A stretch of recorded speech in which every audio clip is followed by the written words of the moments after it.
हरे कृष्णा कृष्ण कृष्ण हरे हरे, हरे राम राम राम हरे हरे।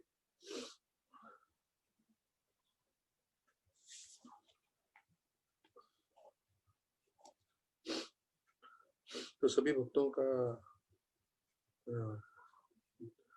अभिनंदन, सभी भक्तों का स्वागत है। विशेष रूप से आज के जो भागवत कथा में एकत्रित हुए हैं सबका धन्यवाद। और जो है आज हम तीसरे स्कंद भागवत में चर्चा कर रहे हैं। तो मैं एक प्रवचन सुन रहा था, उसमें हमारे आनंद को बता रहे थे, हम सबके लिए काफी ये लागू होता है, इसलिए मैंने सोचा कि ये थोड़ा महत्वपूर्ण है, हमें चर्चा करना चाहिए। वो बता रहे थे कैसे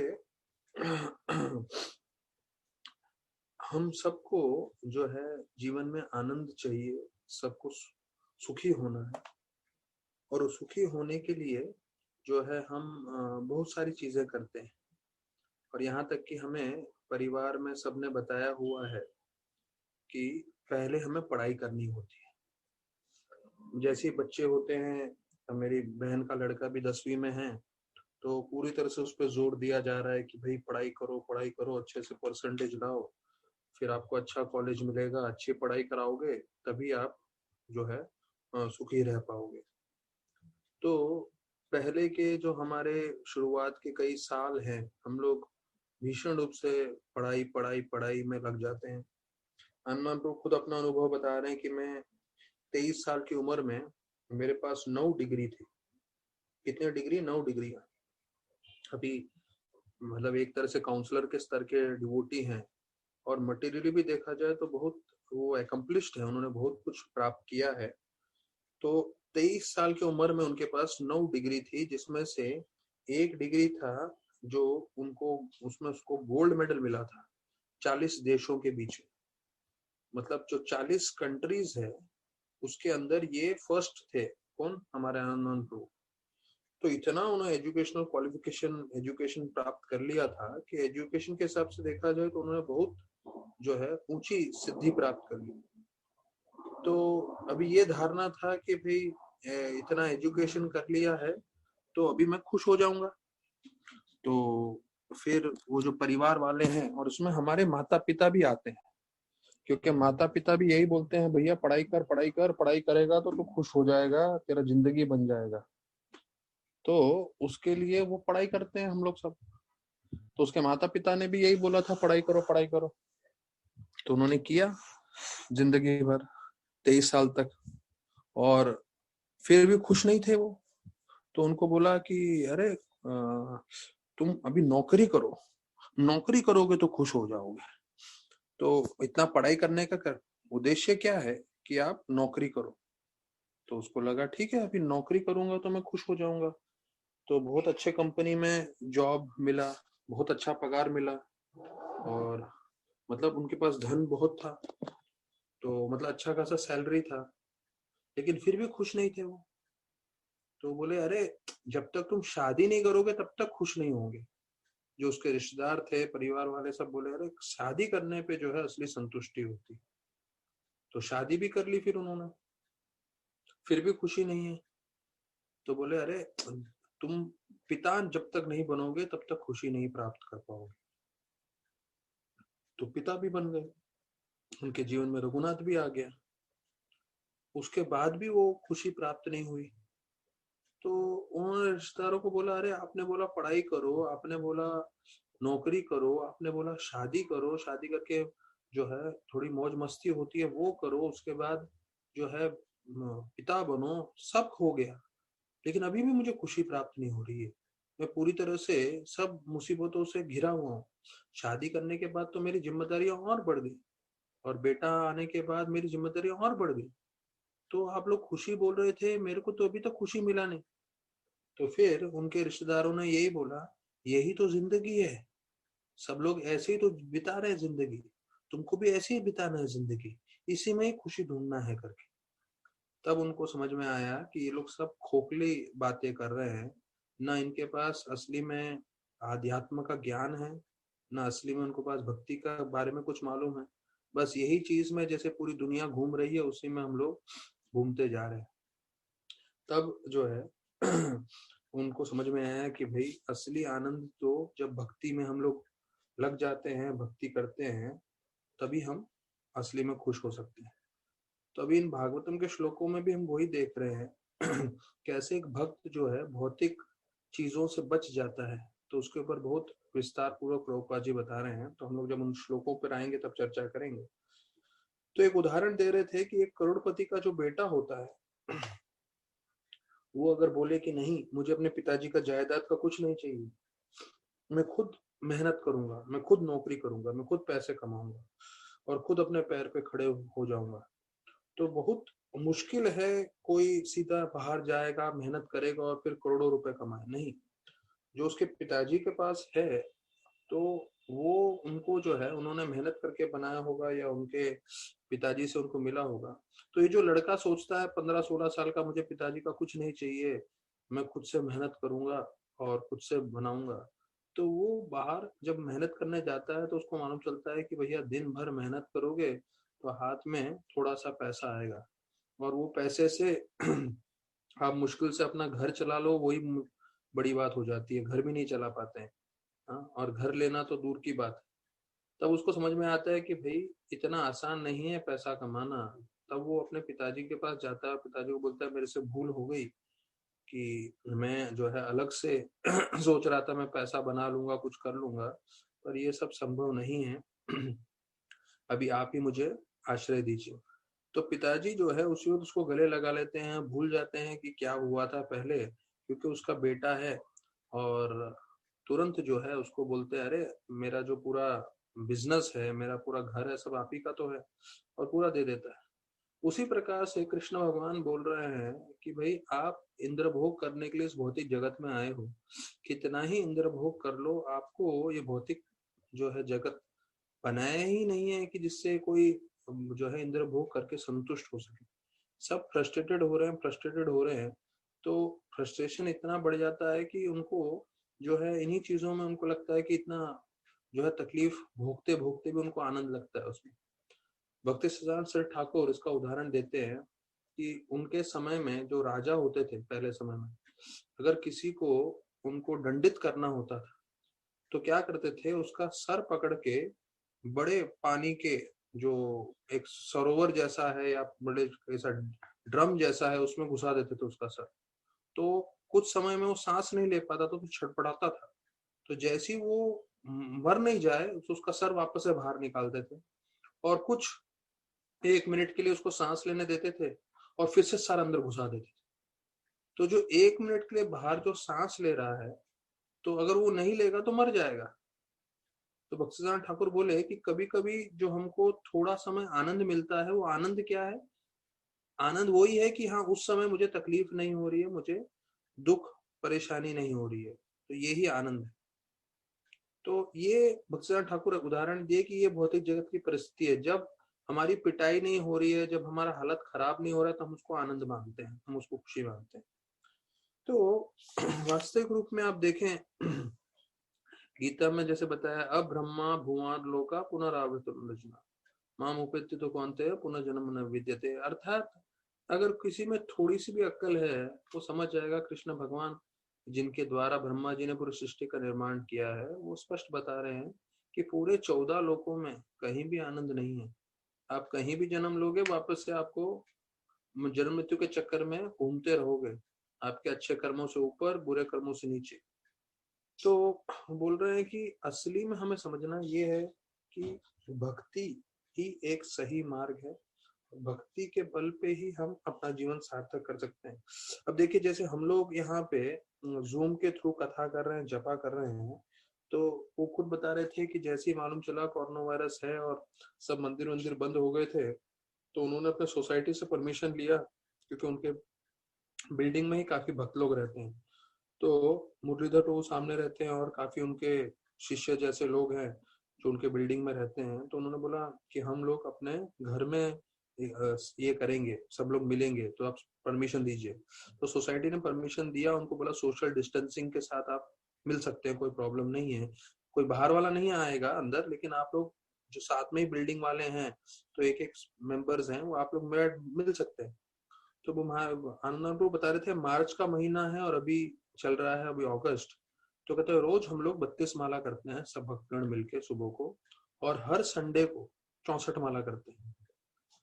तो वो बोल रहे थे कि वही प्रॉब्लम चल रहा है बाहर भी और हमारे लिए भी, कोरोना वायरस का, लेकिन हम लोग सब सत्संग में हैं, हम लोग सब इकट्ठे हैं, हम लोग सब साथ में इतना माला कर रहे हैं, और हर रविवार को वो हफ्ते में एक बार वो कथा भी करते हैं।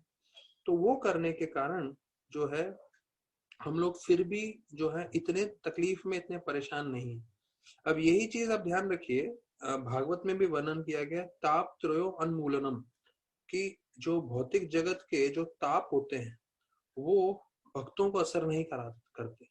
तो ताप है वो, लेकिन भक्तों के पास जो है इतनी भगवान बुद्धि देते हैं, आध्यात्मिक ज्ञान देते हैं, जिससे वो इन सब चीजों से विचलित नहीं होते। प्रभुपाद अपने तात्पर्य में अभी जो है उसमें बताते हैं कि भक्त हमेशा एक ही कार्य में लगा रहता है, वो है कृष्ण कथा। तो कृष्ण के बारे में जितना वो कथा करता रहता है, तो वो इन भौतिक चीजों के बारे में सोचता नहीं है ज्यादा, और ज्यादा उसके बारे में जो है उससे वो प्रभावित नहीं होता, क्योंकि वो कृष्ण से प्रभावित है। तो बोलते ये डिफरेंस है हम में और अभक्तों में। अभक्त क्योंकि कृष्ण से आकर्षित नहीं है, तो वो इन सब तकलीफों से हमेशा फंसे रहते हैं। भक्तों के लिए भी वो सब तकलीफ है, लेकिन भक्त जो है इन तकलीफों के बारे में नहीं सोचता, वो पूरा टाइम कृष्ण कृष्ण कृष्ण के बारे में सोचता रहता है। तकलीफ हो ना हो, भक्त जो है वो पूरा समय कृष्ण का ही चिंतन में लगा रहता है। तो बाहर वातावरण में तकलीफ है या तकलीफ नहीं है, उसको दोनों से कुछ मतलब नहीं है। उसका मतलब एक ही है कि मैं कृष्ण का स्मरण करूं, कृष्ण के बारे में कथा करूं, कृष्ण के बारे में बताऊं।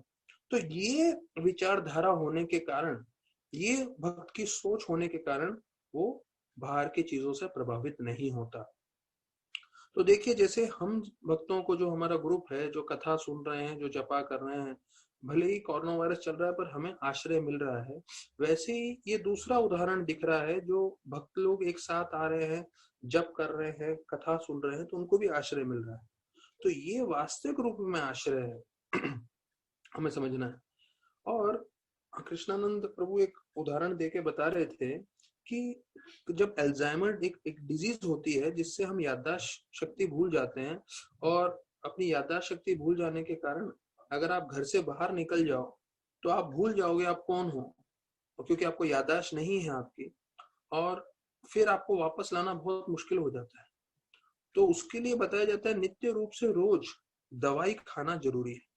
अगर आप रोज नित्य रूप से दवाई खा रहे हो तो ये जो बीमारी है भूलने की, तो वो आप पे असर नहीं करेगी, और आप जो है स्वस्थ रहते हुए कार्य कर सकते हैं।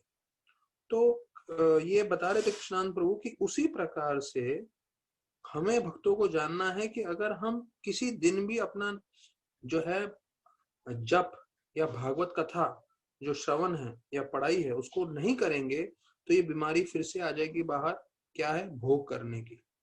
जैसे जिसकी याददाश्त खो जाते हैं, वो दवाई नहीं लेते तो भूल जाते हैं मैं कौन हूँ, और फिर वो ऐसी गलत हरकतें कर जाते हैं, घर से निकल जाते हैं और भूल जाते हैं मैं कौन हूँ। तो उसी प्रकार से हम लोग वापस से हमारी वो प्रवृत्ति बाहर आ जाती है, क्या, भोग करने की। तो हमें ध्यान रखना है कि अगर ये प्रवृत्ति से बच के रहना है तो रोज नित्य रूप से भागवत श्रवण करना चाहिए। तो ये वास्तविक रूप में एक सत्य चीज है।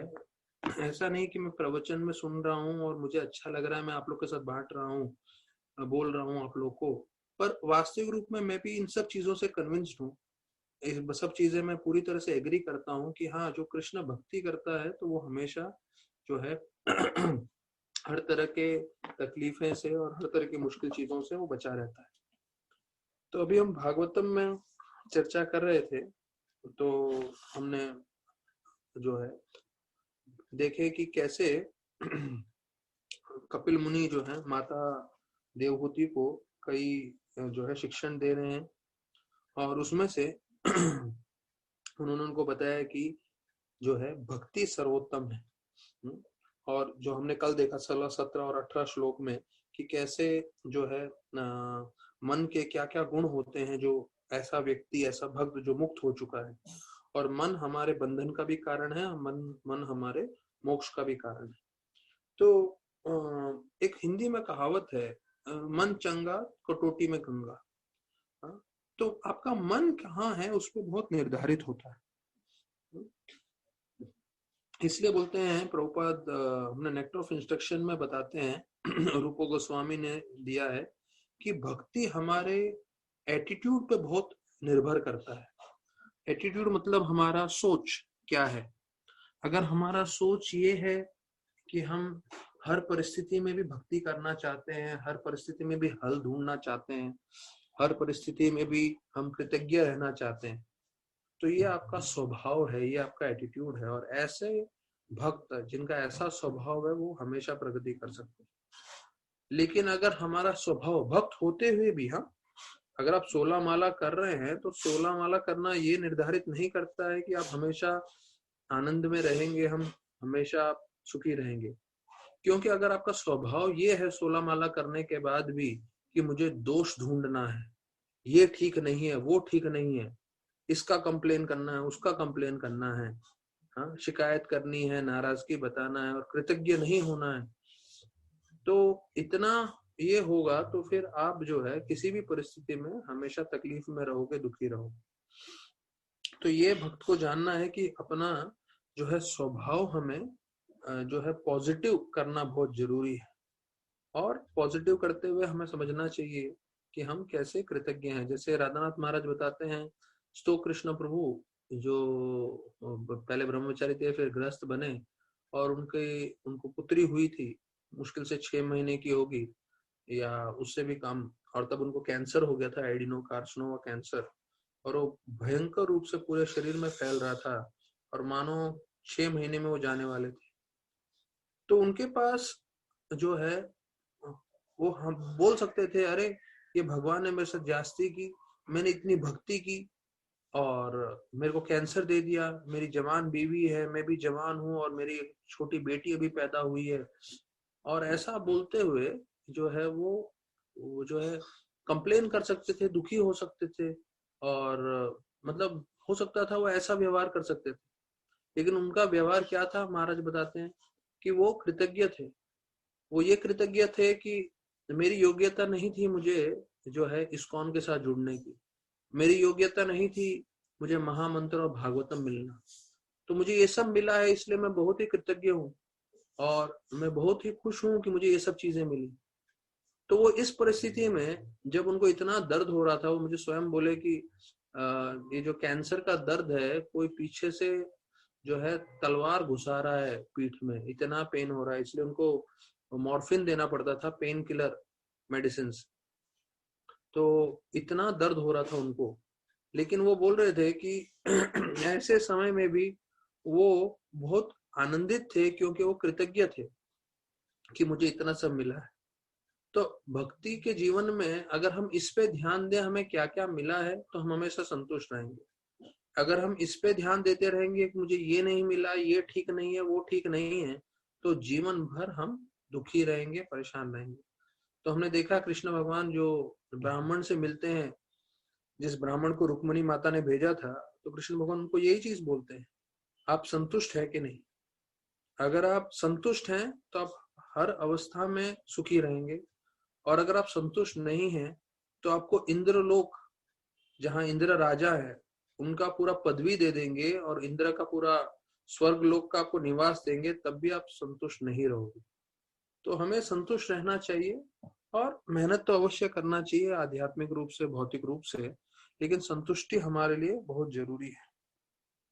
तो अभी जो है 19वें श्लोक में यहाँ से जो है हमने कल 19, 20, 21 जो है 3 श्लोक हमने सुना कि कैसे ये मुख्य श्लोक है। तो 19वें श्लोक में बताया गया है, न युंजान मया भक्त्या भगवती अखिलात्मनि सदर्शो अस्ति शिव पंथ योगिना ब्रह्म सिद्धे। तो सबसे शुभ पाथ, शुभ मार्ग क्या है, शिव पंथ। तो सबसे शुभ मार्ग क्या है, वो है भक्ति का।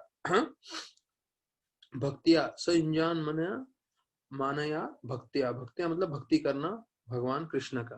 तो वो हमें समझना है। ये अभी कपिल मुनि भी वही चीजों पे बता रहे हैं जिसके ऊपर कृष्ण भगवान ने गीता में बताया हुआ है कि भक्ति सर्वोत्तम है। तो कृष्ण भगवान गीता में बोलते हैं भक्ति सर्वोत्तम है, यहाँ पे कपिल मुनि बोल रहे हैं भक्ति सर्वोत्तम है। तो प्रभुपाद देखिए क्या बताते हैं अपने तात्पर्य में। वैदिक शब्द है अहम ब्रह्मास्मि। तो अहम ब्रह्मास्मि मतलब मैं आत्मा हूं। तो ब्रह्म सिद्धि की, ब्रह्म सिद्धि, अहम ब्रह्मास्मि का जो है एक और शब्द है ब्रह्म सिद्धि। प्रभुपाद लिखते हैं उसका मतलब क्या है कि मैं शरीर नहीं हूं, मैं शुद्ध आत्मा हूं। तो महाराज बोलते हैं कि जब हम ये बोलते हैं, मैंने उनके प्रवचन में सुना है, महाराज बोलते हैं कि हम शरीर नहीं आत्मा है, ऐसा बोलते हैं। तो ऐसा लगता है सुनने में कि ये तो जो है हम लोग जैसे भक्ति में पहले दिन आते हैं तो ये सुनते हैं हम शरीर नहीं आत्मा है। तो जैसे बच्चे लोग नर्सरी में जाते हैं तो नर्सरी में उनको कैसे सिखाया जाता है, ABCD। तो ये ABCD लगता है हमें जो है भक्ति का, कि हम शरीर नहीं आत्मा है। लेकिन महाराज बोले अगर आपको इसका साक्षात्कार हो जाए कि मैं शरीर नहीं आत्मा हूं, तो आपको उसका साक्षात्कार होने के पश्चात बताया जाता है कि ये जो है आप PhD लेवल के भक्त बन जाओगे। मतलब नर्सरी में आपको लगता है ये ज्ञान है, नर्सरी का ज्ञान है, पर ये नर्सरी का नहीं, PhD का ज्ञान है। क्योंकि हम हमेशा भक्त होते हुए भी शरीर के स्तर पे ही सब कार्य करते हैं, आत्मा के स्तर पे नहीं करते, इसलिए। तो प्रभुपाद बता रहे हैं कि जब तक हम पूरी तरह से भक्ति में नहीं लग जाएं कृष्ण भगवान के लिए, तब तक हम ये ब्रह्म सिद्धि को समझ नहीं सकते। तो एक है थ्योरी, ये मैंने आपको एक लाइन बोल दिया क्या कि ये लाइन बता दिया कि हम शरीर नहीं आत्मा है। प्रभुपाद बता रहे हैं वो सुनने के बाद अगर हम पूरी तरह से भगवान की सेवा में लगेंगे तब जाके साक्षात्कार होगा हम शरीर नहीं आत्मा है। नहीं तो सिर्फ ये थ्योरी है, सिर्फ ये प्रवचन में सुना वैसा है। तो रविंद्र स्वरूप प्रभु इसके ऊपर बताते हैं कि भौतिक जगत में भी हम देखते हैं कि शब्दों के पीछे कार्य हो तो उसका बहुत असर होता है।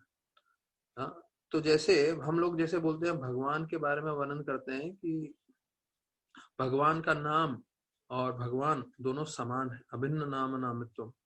तो बोलते हैं वैसे ही कई जगह भौतिक जगत में भी देखते हैं, हम कोई वाक्य बोलता है तो वो सिर्फ वाक्य रहता है कई लोगों के लिए, लेकिन कई लोग दूसरी जगह पे वही एक वाक्य कार्य बन जाता है।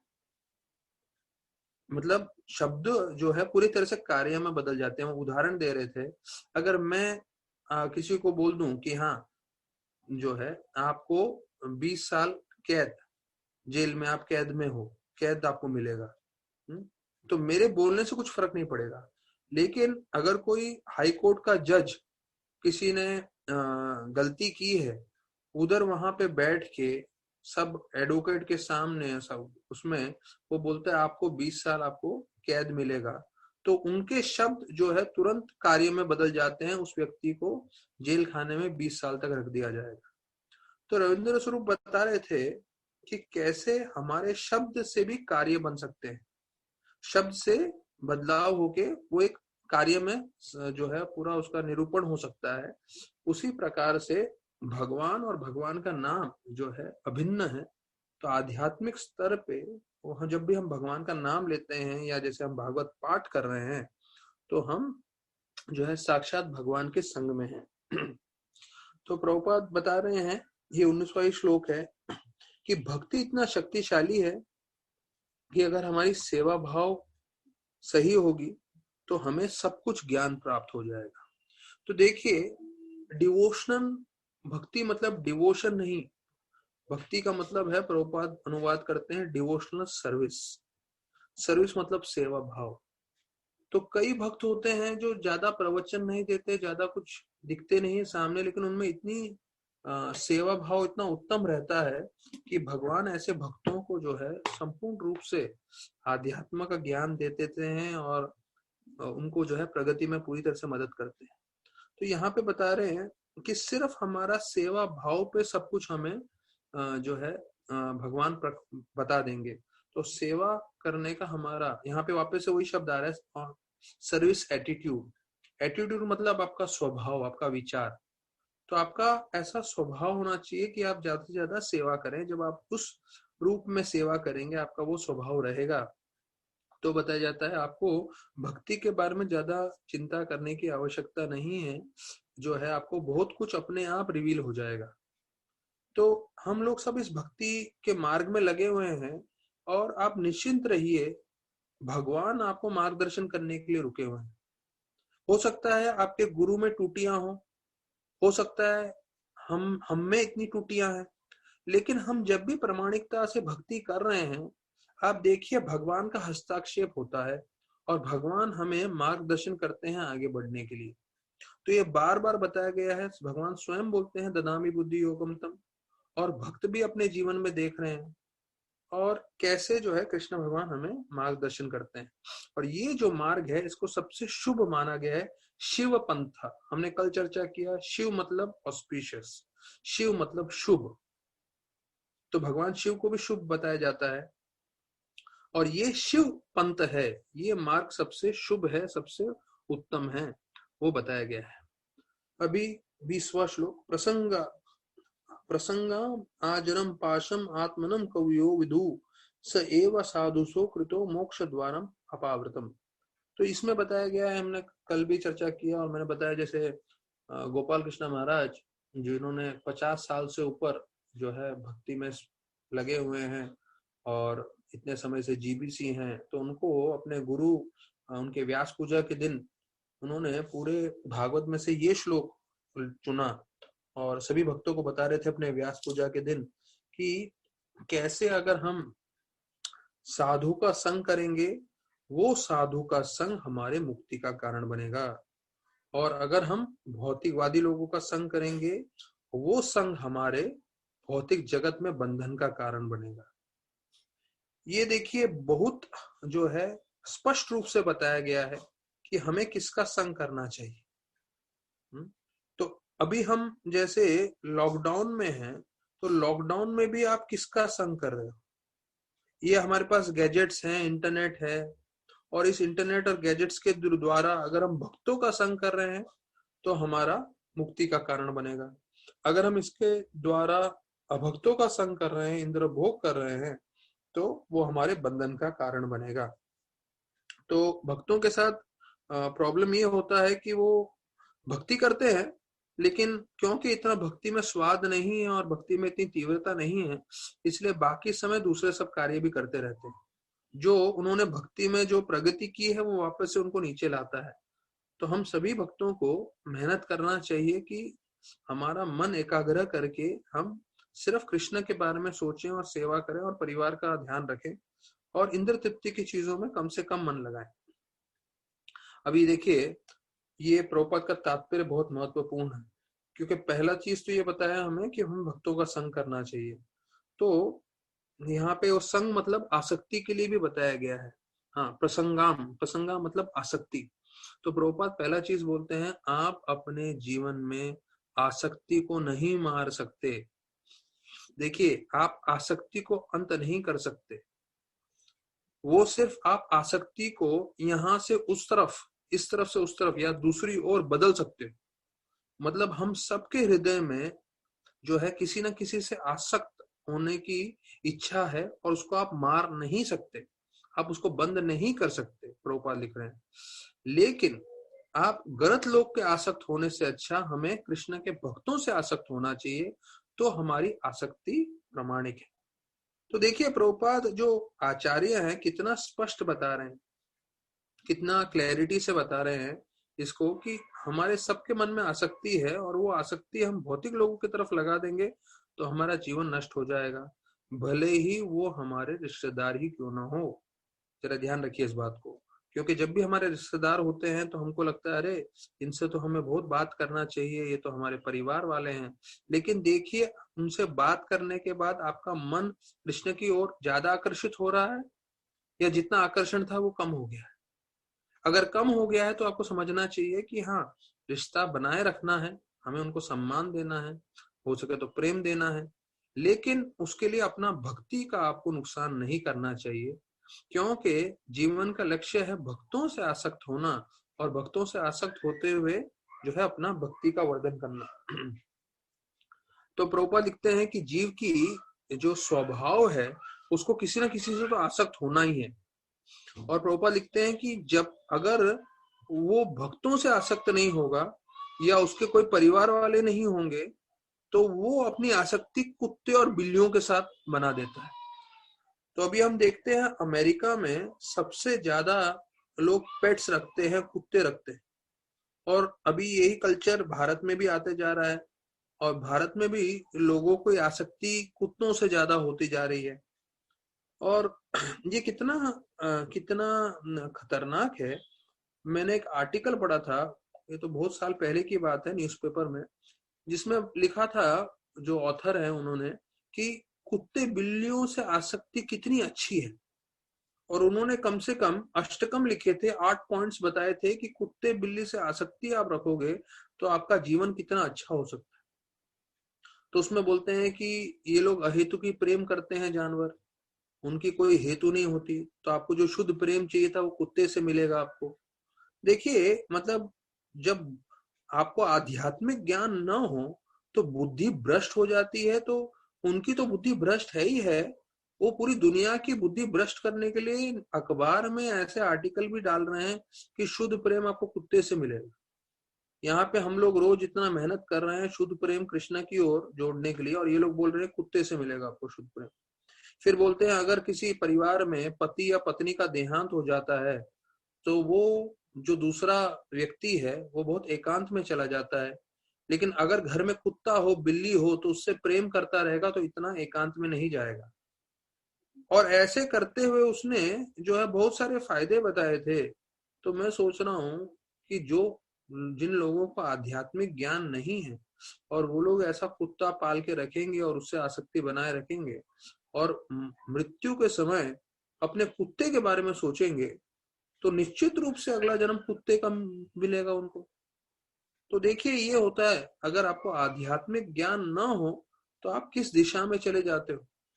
तो आज भी मैं जानता हूं, मैं बहुत जो है, मैं नाम नहीं लूंगा, पर ऐसे कई परिवार वाले हैं जो पूरे भारत भर में प्रसिद्ध हैं। मैं नाम लूंगा तो यहाँ जितने भक्तगण हैं सारे के सारे लोग जानते हैं उनको। सबके घर में कुत्ते हैं, इतने धनी व्यक्ति हैं लेकिन उनके घर में कुत्ते हैं और जो है कुत्तों का ध्यान रखते हैं, कुत्तों से ये करते हैं, पर भक्ति थोड़ा आगे पीछे कम कम, कई जगह पे बिल्कुल नहीं करते। तो देखिए ये कलयुग का प्रभाव है, लोगों की आसक्ति जो है कुत्ते से है पर भगवान से नहीं, भक्तों से नहीं। तो यहाँ पे प्रभुपाद बताते हैं कि देखिए यहाँ बार बार बताया गया कि साधुओं के साथ हमें आसक्त होना चाहिए, भक्तों से हमें आसक्त होना चाहिए। तो प्रभुपाद बोलते हैं कौन है साधु, कौन है भक्त, तो ये पहले समझना चाहिए कि सिर्फ ऊपर ऊपर से नहीं समझना है, कौन है साधु। तो प्रभुपाद बोलते हैं जो पूरी तरह से भगवान की सेवा में लगा हुआ है वो है साधु। प्रभुपाद लिखते हैं one who is unflinchingly engages in devotional service. Unflinchingly मतलब बिना रुके, बिना रुकावट के पूरी तरह से भगवान की सेवा में सुबह से रात तक जो लगा रहता है। हाँ, जैसे प्रभुपाद बताते हैं अपने तात्पर्यों में 4 बजे से 10 बजे तक मतलब मैं नहीं करता हूँ इतना, और मैं उम्मीद करता हूँ कि दूसरे भक्त करते होंगे। हमारे गजेंद्र नाथ प्रभु हैं, वो करते हैं, सुबह इतने बजे उठ जाते हैं और इसलिए वो 6 बजे से पहले उनका जपा भी हो जाता है। तो ऐसा बताया जाता है इतना भक्त मतलब क्या, जो पूरी तरह से भगवान की सेवा में लगा है वो भक्त। तो ऐसे भक्त का संग करना चाहिए। तो यहाँ बताते हैं प्रभुपाद फिर बोल रहे हैं अगर आपको भक्ति में जो है कामयाबी प्राप्त करनी है तो हमें भक्तों के साथ आसक्त होना पड़ेगा। मतलब हमारा जो, जैसे हम बोलते हैं ना, लड़का लड़की को देख के जो है आकर्षित हो जाता है, फिर उसे आसक्त हो जाता है, अटैच हो जाता है। तो जैसे हम भौतिक जगत में देखते हैं, या जैसे आप लोग को और अटैच बोलूं तो आपका जैसे मोबाइल होता है, तो जब मोबाइल नहीं मिलता है 10 मिनट के लिए तो सब लोग घर भर में ढूंढने लगते हैं, कहाँ है कहाँ है कहाँ है मेरा मोबाइल। कितने आसक्त हैं हम लोग मोबाइल से। तो जो आसक्ति हम भौतिक चीजों से लगा रहे हैं, जैसे कोई लड़का या लड़की अपने से आसक्ति दिखाता है, यहाँ पे वर्णन आ रहा है कि हमें वही आसक्ति जो है एक साधु के साथ करनी चाहिए, एक भक्त के साथ। और साधु कौन है? लाल कपड़े वाला नहीं, जिसके लंबे लंबे दाढ़ी हैं, लंबे लंबे बाल हैं, प्रभुपाद बोलते वो नहीं। साधु मतलब जो पूरी तरह से भगवान की सेवा में नियुक्त है, फिर भले वो ब्रह्मचारी है, भले वो गृहस्थ है, भले वो वानप्रस्थ है, भले वो सन्यासी, कोई भी है, अगर आप देख रहे हैं उसकी जीवन शैली में, अगर वो पूरी तरह से भगवान की सेवा में लगा हुआ है, वो साधु है। तो चैतन्य महाप्रभु जो है मध्य लीला के 22वें अध्याय के 54वें श्लोक में बताते हैं, लव मात्र साधु संग सर्व सिद्धि होए। सब इसी श्लोक में आ रहा है 20वें श्लोक में, कि अगर एक पल भर का भी ऐसे साधु का संग मिल जाए तो वो साधु आपके जो है जन्म मृत्यु से आपको पार करा देगा। अब देखिए, ऐसे ही एक साधु हैं राधानाथ महाराज, जिनका जर्नी होम हम चर्चा कर रहे हैं, पर आपको ये दृष्टांत दे रहा हूं मैं, अभी एक उदाहरण दे रहा हूं कि एक साधु जो पूरी तरह से भक्ति में लगा हुआ है, उसका दृष्टि, उसका उनका जो आध्यात्म का ज्ञान है वो कितना सर्वोत्तम रहता है। इसका मैं आपको प्रैक्टिकल एग्जांपल देता हूँ। 1996 की बात है, पूरे भारत भर में और विश्व भर में ये मालूम चला कि गणेश जी दूध पी रहे हैं। तो आप लोग को याद होगा, आज से 24 साल पहले की बात है ये, 1996 में। आप लोग गूगल कर सकते हैं, उसके वीडियोस और सब दिखेंगे आपको। न्यूज़पेपर में आर्टिकल्स भी सब आ गए थे और टीवी चैनल भी सब कवर कर रहे थे कि कैसे गणेश जी दूध पी रहे हैं। तो हमारे ब्रह्मचारी जो हैं वो भी बहुत उत्सुक हो गए, क्योंकि सारे मंदिर में गणेश जी दूध पी रहे थे और पूरे भारतवर्ष में चल रहा था। तो हमारे मंदिर में एंट्रेंस में भी गणेश जी हैं। तो हमारे ब्रह्मचारियों को लगा रहे सब जगह गणेश जी पी रहे हैं तो हमारे गणेश जी भी पियेंगे। तो उन्होंने सीढ़ी लगा दी और चढ़ गए और सारे ब्रह्मचारी इकट्ठे हो गए और एक कटोरी में दूध लेके चम्मच से गणेश जी को दूध पिला रहे थे। उसी वक्त राधानाथ महाराज जपा करते करते वहां से जा रहे थे। तो महाराज बोले, ये ब्रह्मचारी यहाँ खड़े हैं और वहां सीढ़ियां लगा के ऊपर गणेश जी के पास चढ़ गए। तो बोले, कभी ब्रह्मचारी इतने संगठन में साफ सफाई करते हुए तो दिखे नहीं। तो महाराज आ गए, पूछा गौरव प्रभु को, क्या चल रहा है, तुम लोग ये क्या कर रहे हो, नया नौटंकी। तो बोले, नहीं नहीं महाराज जी, ऐसा है पूरे भारतवर्ष में जो है गणेश जी दूध पी रहे हैं, तो हम अपने गणेश जी को देखना चाहते हैं वो दूध पी रहे हैं कि नहीं। तो महाराज जी को जैसे ही बोला, तुरंत महाराज जी का जवाब क्या निकला। महाराज बोले, क्या आपको इतनी शंका क्यों हो रही है कि गणेश जी दूध पी रहे हैं? आप दिन में 6 बार गोपीनाथ को भोग चढ़ाते हो, आपको श्रद्धा नहीं है क्या वो स्वीकार कर रहे हैं? यहाँ देखना क्या चाहते हो? और जहां तक गणेश जी का सवाल है, वो शिव भगवान के जो है पुत्र हैं। जैसे किसी भी डिवोटी का लड़का दूध पीता है, तो वैसे शिव भी महान भक्त हैं, उनका बेटा गणेश तो दूध पिएगा ही पिएगा, इसमें आपको देखने की क्या बात है करके। तो महाराज ने बिल्कुल तकरीबन तकरीबन 2 मिनट में, जो पूरे भारतवर्ष में चल रहा था और जो लोग इतने चर्चा कर रहे थे, तो महाराज ने बिल्कुल 2 मिनट में खत्म कर दिया कि जो है भगवान जब गीता में बोलते हैं पत्रम पुष्पम फलम तोयम, अगर कोई मुझे भक्ति से अर्पण करता है तो मैं स्वीकार करता हूँ, बस हो गया। तो आपको कोई देखने की जरूरत नहीं है। आप कभी दिखेगा कभी नहीं दिखेगा तो उस पर हम आधारित नहीं रखते। हमारा पूरा जो है श्रद्धा शास्त्र पे है, शास्त्र में बोला मतलब सही है और भगवान स्वीकार करते हैं। वो अलग बात है कि ब्रह्मचारी को फिर भी इतना विश्वास नहीं हुआ, फिर वहां से भाग के वो बाबुलनाथ गए कई ब्रह्मचारी और वहां पे गणेश जी को पिला रहे थे दूध। पर कहने का मतलब ये है कि जो एक शुद्ध भक्त होते हैं, एक जो साधु होता है, साधु का दृष्टि और उनका जो आध्यात्मिक ज्ञान है वो एकदम बोलते ना दिन के सूरज के समान प्रकाशमान और सूरज के समान जो है बिल्कुल स्पष्ट उनको दिखता है। अभी यहाँ पे बताते हैं महात्मा या साधु दोनों एक ही को बोलते हैं, एक ही साधु को ही एक और शब्द है महात्मा करके प्रभुपाद बताते हैं। महात्मा मतलब जो भगवान के परम भक्त है। और भागवतम के 5वें स्कंद का जो है श्लोक लेके बताते हैं प्रभुपाद कि द्वारम आहुर विमुक्ते, कि अगर आप महात्मा के संग में हो, महात सेवम द्वारम आहुर विमुक्ते, इसका मतलब जो यहाँ पे श्लोक में बताया गया है कि साधु के संग से आसक्ति होगी और आपसे उसका उद्धार होगा, लेकिन अभक्तों के संग से आपका बंधन होगा। वही चीज यहाँ भागवत में 5वें स्कंद में बताया गया है कि आप भक्तों के संग से आपकी मुक्ति का कारण बनेगा। और तमो द्वारम योषित संगी संगम, और जो है अभक्त का संग करोगे इंद्रभोगी का संग करोगे तो तमो द्वारम, आपके लिए नरक का द्वार खुल जाएगा। तो ये थोड़ा भारी लगता है, पर वास्तविक रूप में सही चीज है, क्योंकि जो हमने पहले भी चर्चा किया है, जो विष होता है और एक विषयी होता है। विष शरीर का अंत करता है, लेकिन जो विषयी है, जो इंद्रभोग करने वाला है, वो परमात्मा को आत्मा से दूर कर देता है। विष जहर शरीर को आत्मा से दूर कर देता है, तो हम मर जाते हैं अगर हम विष पीते हैं। लेकिन एक विषयी व्यक्ति का आप संग करते हो जो पूरी तरह से इंद्रभोग में लगा है, तो वो आपकी भक्ति को नष्ट करेगा, आपका और भगवान का संबंध बिगाड़ देगा, और जो आप भगवत धाम जा रहे हैं वो रास्ता जो है रोक देगा। इसलिए बताया जाता है कि अभक्तों का संग नहीं करना है। अभी भक्तों का संग, अभी देखिए भक्त कौन है, प्रभुपाद ने स्पष्ट कर दिया, जो पूरी तरह से भगवान की सेवा में लगा हुआ है। अभी बता रहे हैं कि भक्तों का जो है आसक्ति का मतलब क्या है।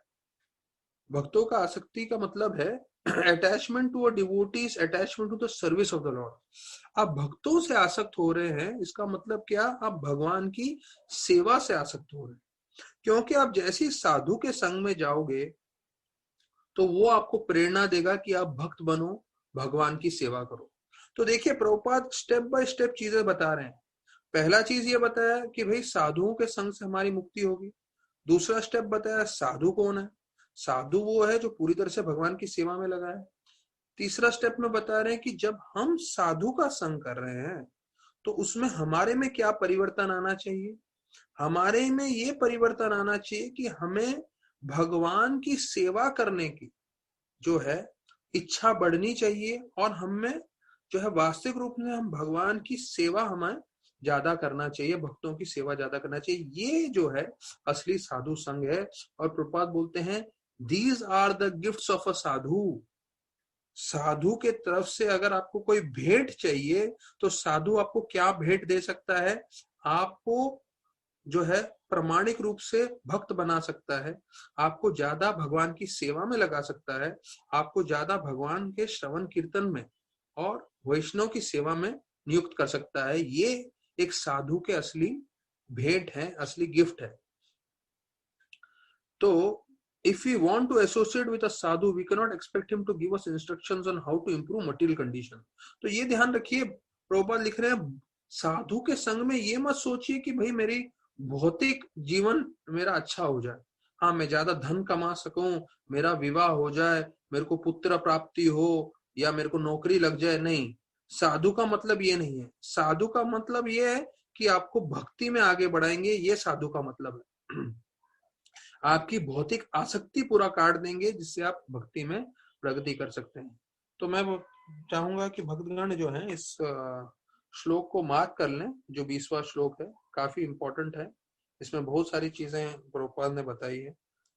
तो साधु कौन है, और हमें कैसे साधु के साथ आसक्ति करनी है, और साधु के भेंट गिफ्ट्स क्या क्या होते हैं, बहुत अच्छे से बताया प्रभुपाद ने।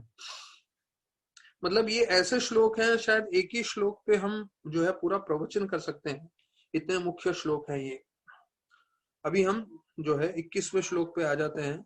तो इसलिए जो है भागवतम में आप वो तुरंत भगा नहीं सकते। ये जैसे हम लोग स्कूटर या कार भगाते हैं, तो वैसे भागवत को भगा नहीं सकते। नहीं तो इतने अच्छे प्रभुपाद के जो तात्पर्य हैं वो हमारे हाथ से निकल जाएंगे, हम समझ नहीं पाएंगे। तो ये मेरे मन में भी था, पर जो प्रभुपाद ने जिस तरीके से बताया है उससे मेरा भी जो पूरे डाउट्स है वो पूरे क्लियर हो गए कि हाँ, साधुओं के संग में जो है हमें भगवान से आसक्ति होगी, हमें वो करना चाहिए, तो उससे हम भगवत धाम जा सकते हैं। साधु मतलब जो पूरी तरह से भगवान की सेवा में लगा है। तो ये जब हम बोल रहे हैं साधु मतलब पूरी तरह से भगवान की सेवा में लगा है, वो साधु है, तो इसका ये प्रेरणा लेना चाहिए कि हमें भी अपने जीवन में साधु बनने की कोशिश करनी है। तो ऐसा नहीं सोचना चाहिए अच्छा साधु मतलब वो ब्रह्मचारी जो आश्रम में लगे हुए हैं, सुबह 4 बजे उठ के मंगल आरती कर रहे हैं, रात तक सेवा कर रहे हैं, वो साधु है। वो तो है ही, पर हमें प्रभुपाद के तात्पर्य से ये प्रेरणा लेनी चाहिए कि हम भी अपने जीवन में साधु बनने की कोशिश करें, जितना हो सके भगवान की सेवा में लगे, और अनर्थ चीजों में, अव्यर्थ बेकार की चीजों में नहीं पड़े।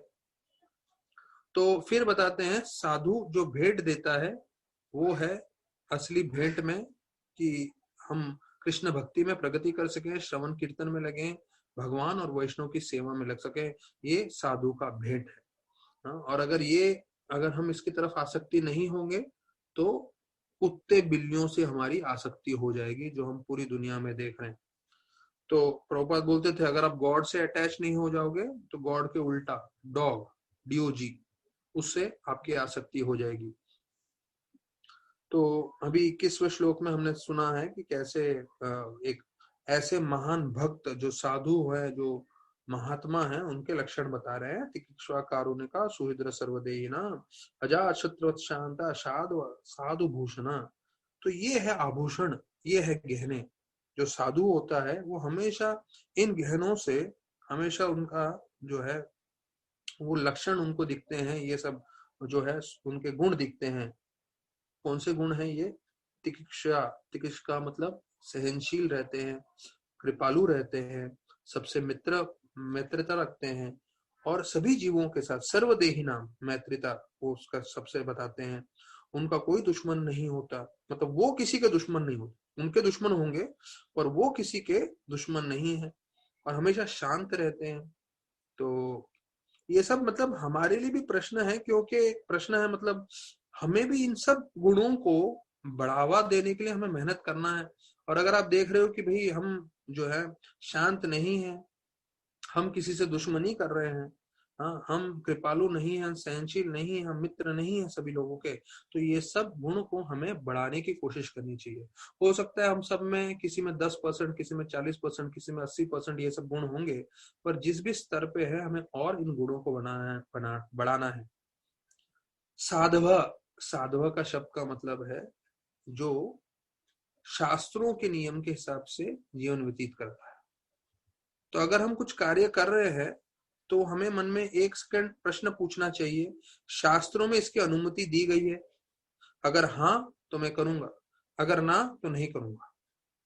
तो जैसे गीता में बताया गया है, अव्यर्थ कालत्वम, जो भक्त है वो एक पल भी बिना भगवान की सेवा में नहीं रहना चाहता। तो जितना भी समय हम कई अलग अलग चीजों में लगे रहते हैं, तो उस सब चीजों से हमें अपना समय खींच के भगवान की सेवा में लगाना है। तो अभी यहां बता रहे हैं साधु की कृपा क्या होती है। हमने ये देखा साधु का गिफ्ट, प्रभुपाद लिखते हैं पिछले श्लोक में, गिफ्ट क्या देते हैं, जो हम बोलते हैं ना भेंट। और यहाँ पे बताया गया है साधु की कृपा क्या है। तो प्रभुपाद लिखते हैं पहले लाइन में साधु मतलब भगवान का भक्त, और उसका एक ही कार्य है कि लोगों को भक्ति के बारे में ज्ञान दे, और ये साधु की कृपा है। तो कई बार राधानाथ महाराज के पास या पहले लोग प्रभुपाद के पास जाते थे, कृपा दीजिए, कृपा दीजिए, कृपा दीजिए। कृपा मतलब क्या है साधु का, ये स्पष्ट होना चाहिए। कृपा मतलब जो वो भक्ति के मार्ग में हमें मार्गदर्शन कर रहे हैं, तो वो जब हम अपने जीवन में स्वीकार करें, वो है साधु की कृपा। तो साधु की कृपा मतलब ये नहीं कि वो हमारे सर पे हाथ रख दें या हम उनका पैर छू लें या उनके चरण की धूली लेके हम बोले अरे हाँ कृपा मिल गया, और उनके शिक्षण क्या है उसको बिल्कुल ना सुने। नहीं, असली साधु की कृपा है जब हम उनके बताए हुए शिक्षण को ध्यान से सुनते हैं, और ध्यान से सुनने के बाद अपने जीवन में अपनाते हैं। तो प्रभुपाद लिखते हैं कि जो भक्त होता है पूरे देश भर में, घर घर में जाके प्रचार करता है कि आप कृष्ण भक्त बने, कृष्ण का सेवा करें, अपना जीवन व्यर्थ में जानवरों के जैसे इंद्र भोग में नहीं बर्बाद करें। मनुष्य शरीर मिला है सिर्फ आत्म साक्षात्कार के लिए, कृष्ण भक्ति के लिए। तो ये प्रचार करते हुए जो एक भक्त है सब जगह देश देश में घर घर में घूमता रहता है, प्रभुपाद लिख रहे हैं ये भाई 21वें श्लोक में। तो यहाँ पे इतने सारे गुण बताए हैं। तो यहाँ पे मुख्य गुण ये बताया है कि जो एक भक्त होता है, साधु होता है, वो दूसरों को भक्ति में प्रेरणा देता है, भक्ति में उनको आगे बढ़ाता है कि वो नाम जप करें, वो भागवतम श्रवण करें, वो वैष्णव की और भगवान की सेवा करें।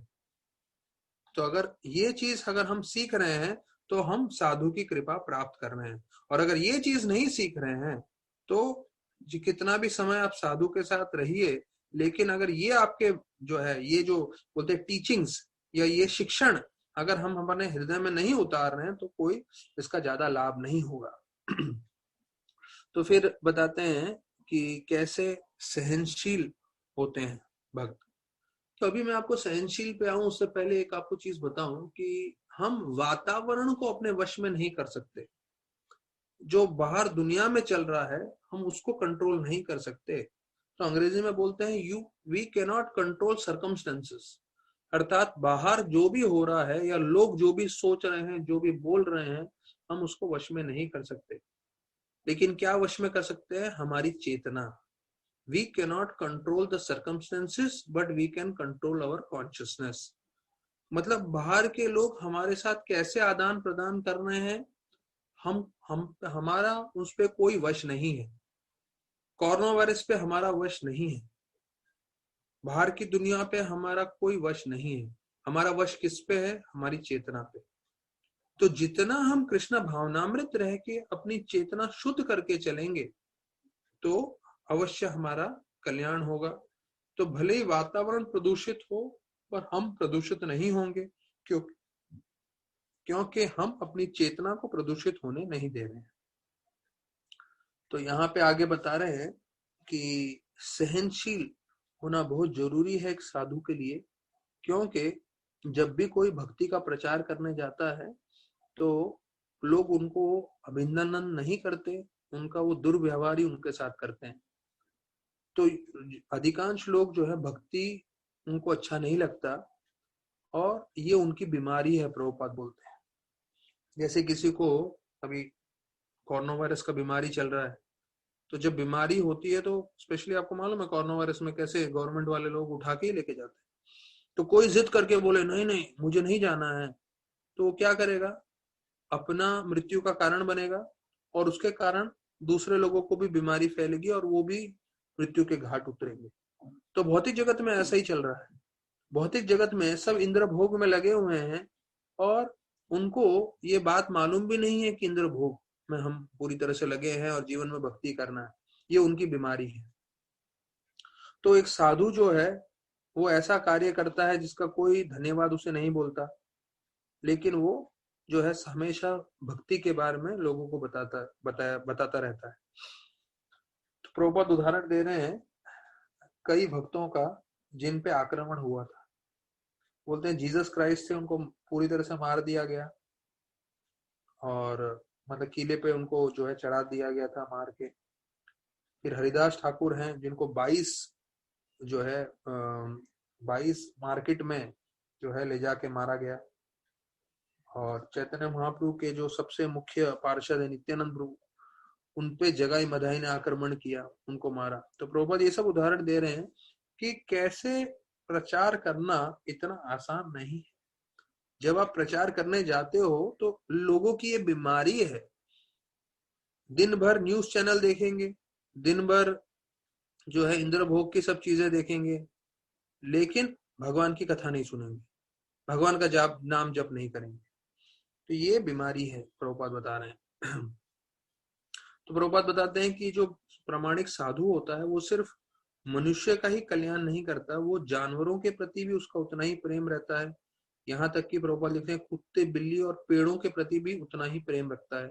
इसलिए लिखा है सर्वदेहिनाम, मतलब सभी जीवों के लिए वो जो है बड़े कृपालु बनते हैं। तो यहाँ पे उदाहरण दे रहे जो हमने प्रवचन में चर्चा किया है कि कैसे शिवानंद सेन ने अपनी कृपा एक कुत्ते को दी थी और जिससे वो कुत्ता भी भगवत धाम चला गया। तो उस कुत्ते को फिर मनुष्य शरीर प्राप्त करने की आवश्यकता नहीं बनी, वो कुत्ता वहीं से जो है कुत्ते के शरीर से ही भगवत धाम चला गया। तो एक भक्त देखिए भक्त की चेतना क्या रहती है, वो सबको जो है कृष्ण भक्ति देना चाहता है। तो बोलते हैं कि ये जो दुनिया है वो इतनी बेकार है, प्रभुपाद लिख रहे हैं, हाँ इतनी बेकार है ये दुनिया। The world is so ungrateful कि एक साधु के भी लोग दुश्मन बन जाते हैं। तो ये इस दुनिया में हम रह रहे हैं जहां पे जो एक प्रामाणिक साधु है उसके भी कितने दुश्मन बन जाते हैं। तो प्रभुपाद लिखते हैं कि दुश्मन और दोस्त में क्या अंतर है? हमारे उनके व्यवहार में, हाँ, उनके व्यवहार जिस तरह से होता है उससे मालूम चलता है कि दुश्मन कौन है, दोस्त कौन है। तो बताया जाता है कि जो साधु होते हैं वो सब जीवों से ऐसे कार्य करते हैं, उनसे ऐसे आदान प्रदान करते हैं कि वो इस भौतिक जंजाल से छूट जाए, सीधा भगवत धाम चले जाए। इसलिए एक साधु से बड़ा मित्र और कोई नहीं हो सकता है, क्योंकि एक साधु आपका सर्वोत्तम कल्याण कर रहा है। एक साधु आपको सीधा भगवत धाम के रास्ते पर लगा रहा है, आपको प्रेरणा दे रहा है, जिससे आप कृष्ण के संपर्क में रहो। भगवत धाम शरीर छोड़ने के बाद तो जाएंगे ही, लेकिन अगर कोई प्रामाणिकता से भक्ति कर रहा है, वो साक्षात भगवान के संग में रह के, वो बंबई में नहीं, साक्षात कृष्ण के संग में रहता है, वो जो है आज भी पूरी तरह से मुक्त हो सकता है, पूरी तरह से भगवत धाम में प्रवेश कर सकता है इसी शरीर के साथ, अगर वो प्रामाणिकता से भक्ति करे। तो प्रभुपाद लिखते हैं अंत में, साधु का मतलब वो है जो वैदिक शास्त्रों का पूरी तरह से पालन करे, हाँ, और जो भगवान का भक्त हो। ये दो चीज साधु का कंक्लूड में बता रहे हैं कि जो वैदिक शास्त्रों का पूरी तरह से पालन करे, अर्थात जो शास्त्रों में दिए गए हैं वो पूरी तरह से जो है अपने जीवन में अपनाए। तो ये जो है श्लोक थोड़े भारी ही चल रहे हैं, तो मैं चाहूंगा क्या है कि अभी इसी पे हम थोड़ा उसको विराम दें। बोलने में तो क्या है, मैं तो आगे बताता जाऊं, लेकिन आप लोग क्या है, इतना श्लोक जो सुने हैं उसको अच्छे से समझें, उसको ऊपर मनन करें, और फिर हम धीरे धीरे आगे और बढ़ेंगे भागवत के श्लोक में। तो अभी मैं आप लोगों से जो है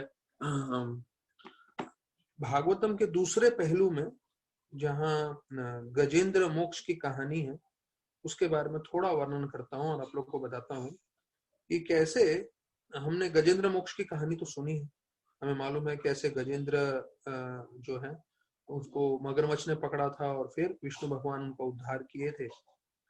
यहाँ पे वर्णन आ रहा है कि कैसे पिछले जन्म में गजेंद्र इंद्रद्युम्न महाराज थे, और इंद्रद्युम्न महाराज ने पूरा जीवन सार्थकता से कार्य करने के बाद वो जो है भगवान के ध्यान में लगे हुए थे, और जो भगवान के ध्यान में लगे हुए थे तो वहां पे वो शायद अपना राजपाट छोड़ के चले गए थे और एक जगह एकांत में बैठ के ध्यान कर रहे थे। अब देखिए, जब वो एकांत में बैठ के ध्यान कर रहे थे तो वहां पे अगस्त ऋषि जो है वो आ गए। तो अगस्त ऋषि, देखिए, ये एक उदाहरण दिया जाता है कि भौतिक जगत बनाया कैसे, अर्थात ये भौतिक जगत बनाया है कि मतलब प्रॉब्लम ही प्रॉब्लम हो, हम नहीं चाहें उसके बाद भी प्रॉब्लम। अगर आप कृष्ण भक्ति में नहीं है तो एक व्यक्ति पूरे से भ्रमित हो जाएगा कि भाई क्यों इतने प्रॉब्लम्स हो रहे हैं, क्यों इतना ये हो रहा है। वो बनाए हैं ऐसा। अभी अगस्त ऋषि आ गए, वो भी कहां पर आए, जहां ये इंद्रद्युम्न महाराज आंख बंद करके ध्यान कर रहे थे। अच्छा, फिर उनको क्या लगा कि ये ध्यान करने का ढोंग कर रहा है, ये मेरे को सम्मान नहीं देना चाहता है, इसलिए राजा जो है यहाँ बैठ के ऐसा ढोंग रचा रहा है। तो ऐसा ढोंग रचाने के लिए मैं उसको श्राप दे देता हूँ। क्या श्राप देता हूँ कि तुम जो है हाथी बन जाओ, हाथी बन जाओ, क्योंकि हाथी ऐसा मंद जानवर रहता है, तो तुम मंद व्यक्ति के जैसे बैठे हो, मेरा अभिनंदन नहीं कर रहे, तो मैं तुम्हें श्राप दे रहा हूँ।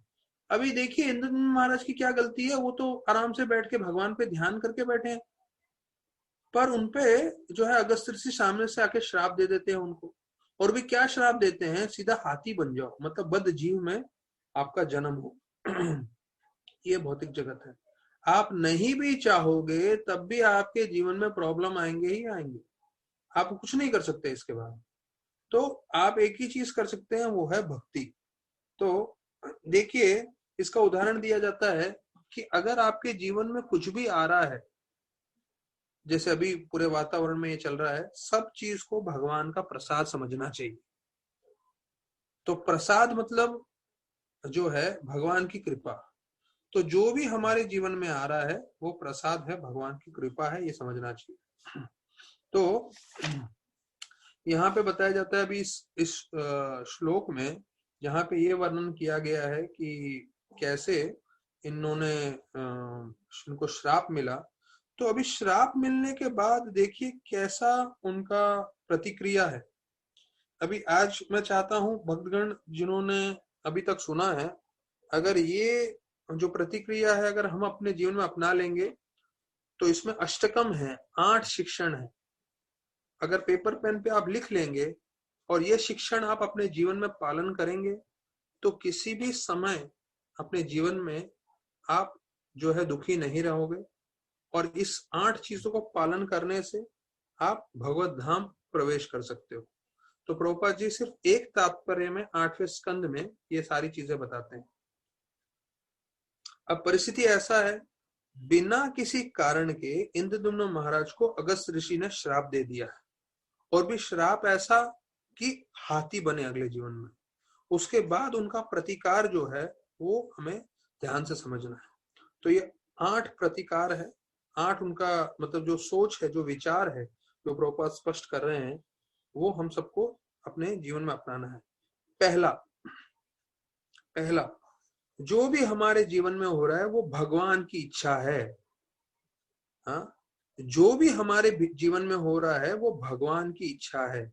हमने भागवतम में 2 जगह पढ़ा है, प्रभुपाद बोलते हैं कि एक घास का तिनका भी नहीं हिलता भगवान की इच्छा के बिना, एक घास का तिनका भी नहीं हिलता।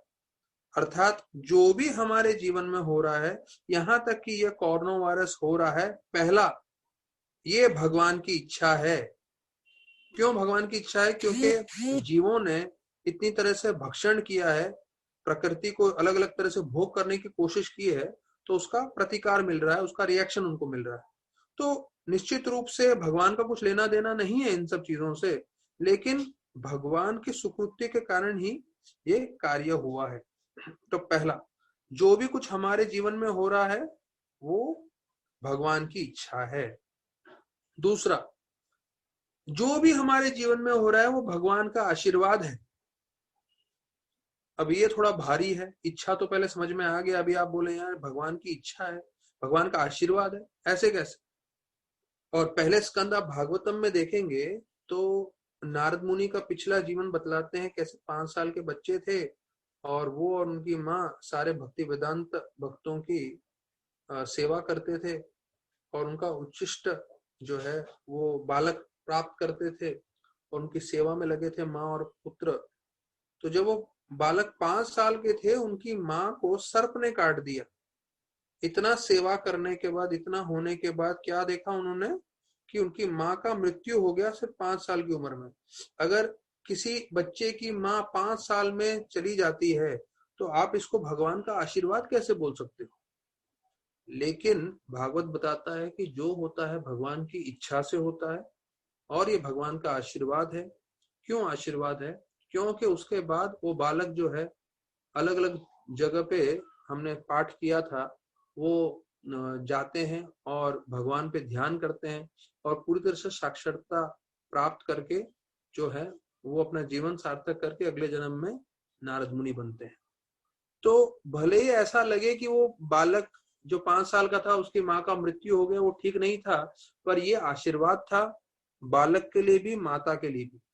माता ने जो साधुओं की सेवा की थी, निश्चित रूप से वो भगवत धाम की ओर निकल गई है, और निश्चित रूप से जो बालक था वो भक्ति करते हुए अगले जन्म में नारद मुनि बनता है। तो देखिए, हमारे परिवार के सबसे निकट परिवार के सदस्य का मृत्यु भी हो जाए तो ये भी आशीर्वाद है, बताया गया है।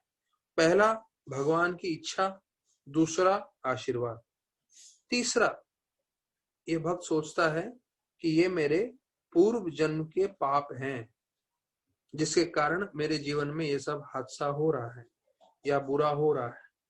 तो वो जो है स्पष्ट रूप से समझ लेता है कि ये मेरे पूर्व जन्म के पाप हैं। हाँ, तो ये तीसरा। तो हम भक्तों को समझना चाहिए कि हम भक्ति कर रहे हैं, माला कर रहे हैं, वो ठीक है, लेकिन इससे पहले हमारे हजारों लाखों जन्मों के कर्म हैं। वो कर्म कहाँ जाएंगे? तो उसका कुछ ना कुछ तो हमें जो है उसका प्रतिकार आएगा, तो उसे स्वीकार करना चाहिए। चौथा, इट्स अ टोकन रिएक्शन, अर्थात सिर्फ अंश मात्रा में ये मेरे जीवन में हो रहा है, जो भी प्रॉब्लम चल रहा है या जो भी तकलीफ आता है, ये एक टोकन है। टोकन मतलब एक अंश है, आने वाला बहुत बड़ा था पर एक छोटा सा है। अर्थात जैसे हम बोलते हैं ना, बहुत बड़ा एक्सीडेंट होने वाला था पर सिर्फ गाड़ी को खरोच लग गया बस। तो अगर बड़ी सी बड़ी मुसीबत भी आती है तो समझना चाहिए वो सिर्फ एक अंश है, आने वाला था उससे भी कई हजार गुना ज्यादा, पर भगवान की कृपा से सिर्फ एक अंश आ रहा है, ये चौथा है। और पांचवा सोच है, भक्त सोच समझता है ये मेरे शुद्धिकरण के लिए है, ये जो भी हो रहा है मेरे शुद्धिकरण के लिए हो रहा है, तो मुझे ऐसे परिस्थिति में जो है शुद्धिकरण अपना कराना चाहिए। जैसे राधानाथ महाराज ने सारे ब्रह्मचारियों को बोला जब उनको कोरोना वायरस हुआ, सिम्टम दिखे, 14 ब्रह्मचारी भक्तिवेदांत में एडमिट हुए, ये आपके पास समय है, आप भगवान का ज्यादा से ज्यादा आश्रय लीजिए, मतलब अपना शुद्धिकरण करने की कोशिश करिए, प्रार्थना करिए, जप करिए, आश्रय लीजिए भगवान का। तो ये महाराज ने बोला, और वही चीज यहाँ पे प्रभुपाद जी भी बता रहे हैं। तो ये हो गए 5। छठा भक्त का लक्षण है ऐसे मुसीबत के समय में कि मैं से भगवान की सेवा करता रहूंगा। क्यों? क्योंकि जैसे ही हमारे जीवन में मुसीबत आता है तो हमें क्या लगता है, अरे मैं इतना भक्ति कर रहा हूँ, इतना माला कर रहा हूँ, भगवान का श्रृंगार कर रहा हूँ, और मेरे जीवन में इतनी बड़ी विपत्ति, मुझे नहीं करनी भक्ति। नहीं, ये भक्त का लक्षण है कि कितने ही मुसीबत आ जाए वो भगवान की सेवा नहीं छोड़ता, वो सेवा करता रहता है लगातार। ये हुआ छठा। सातवां, वो विचलित नहीं होता। अब ये सब उसकी सोच है, उसकी विचार है, शुद्धिकरण के लिए है, सेवा करता रहता है और मानसिक रूप से वो विचलित नहीं होता। और अंतिम में 8वां जो पॉइंट है वो है, वो पूरी तरह से जो है ही डिपेंड्स ऑन कृष्णा, मतलब पूरी तरह से भगवान पे निर्भर हो जाता है कि भगवान ही मुझे बचाएंगे, भगवान ही मुझे आश्रय देंगे। तो देखिए ये 8 लक्षण है भक्त के जब उसके जीवन में विकट परिस्थिति आती है। पहला, भगवान की इच्छा है। दूसरा, भगवान का आशीर्वाद है। तीसरा, मेरे पूर्व जन्म के पाप हैं। चौथा, भगवान की कृपा है कि उन्होंने मेरा जो रिएक्शन है वो कम से कम कर दिया है, जो भी मेरे जीवन में हो रहा है वो बहुत कम मात्रा में आ रहा है, इट्स अ टोकन रिएक्शन, चौथा बोलते हैं। पांचवा, मेरे शुद्धिकरण के लिए है। छठा, मैं इस परिस्थिति में सेवा करता रहूंगा। सातवां, मैं विचलित नहीं रहूंगा। आठवां, मैं पूर्णतः कृष्ण पे निर्भर रहूंगा कि कृष्ण मुझे बचाएंगे, कृष्ण मुझे आश्रय देंगे। तो ये 8 जो है पॉइंट्स हैं, अष्टकम है जब हमारे जीवन में प्रॉब्लम आता है। तो ये आप लोग टाइप कर सकते हैं, प्रिंट आउट निकाल सकते हैं, एक दूसरे को भेज भी सकते हैं। और कभी भी प्रॉब्लम की विकट परिस्थिति हो तो माला करते हुए, जप करते हुए, भक्ति करते हुए ये पॉइंट्स पे अगर आप ध्यान देंगे तो आपको उत्साह मिलेगा, प्रेरणा मिलेगा। और इन सब के बीच में जो है हमें साधुओं का संग कभी नहीं छोड़ना है, क्योंकि साधु जैसे बताया है वो आपको एक ही कार्य करेगा, भगवान की ओर प्रगतिशील होने में मदद करेगा। यही साधु के परम लक्षण है। तो मतलब क्या है, आज के शीर्षक में जो भी टॉपिक्स आए हैं वो सारे ऐसे बोलते ना एक तरह से हेवी टॉपिक्स ही आए हैं जो भी मैं बता रहा हूँ। तो इसलिए मैं चाहता हूँ कि तो आज हम थोड़ा प्रवचन यहीं पे विराम देंगे कि ये सब चीजों पे जो मैंने बताया हुआ है आप लोग ध्यान से मनन करें और ध्यान से समझें, क्योंकि ये रोज के जो तात्पर्य हम लोग बोलते हैं वो तो रहते ही हैं, और लेकिन आज के तात्पर्य में बहुत मुख्य चीजें बताए। और आज मैंने ये दूसरा पॉइंट भी ले लिया कि जब हमारे जीवन में प्रॉब्लम आता है तो कैसे अष्टकम के रूप से हमें उसका सामना करना चाहिए। तो ये सब चीज पे हम मनन करें और जो है तीव्रता से भक्ति करने की कोशिश करें, नाम जप करने की कोशिश करें। तो सभी भक्तों से अनुरोध है सुबह उठें। मैं देख रहा हूँ कई भक्त आते हैं, फिर कई भक्त थोड़ा ढीले पड़ जाते हैं कई दिनों के लिए। तो जैसे एक साधु का कार्य जैसे बताया है कि आप लोगों को सबको आगे बढ़ाना, तो ऐसा नहीं कि मैं साधु हूं पर मैं कोशिश कर रहा हूँ आगे बढ़ने की, और मैं चाहूंगा जितने भक्तगण जुड़ जाएंगे उनके लिए भी अच्छा है। तो सब लोग 6 से 9 बजे का समय दिया है मैंने। तो 9 बजे का समय देने का मेन कारण ये है कि लोग बोले कि नहीं मैं नहीं उठ पाता हूँ सुबह को, तो 7 बजे जुड़े, 7:30 बजे जुड़े, 8 बजे जुड़े, लेकिन 8:30 बजे तो जुड़ जाओ, कम से कम 4 माला तो करो 7 भक्तों के साथ। तो भक्तों के संग में आप जब माला करेंगे, भक्ति करेंगे, तो उसका आपको प्रगति अपने आप अनुभव होगा। बहुत बहुत धन्यवाद सभी भक्तों का। कल ठीक 4 बजे मिलेंगे जपा के भागवत के लिए, और सुबह 6 बजे जपा के लिए। हरे कृष्ण।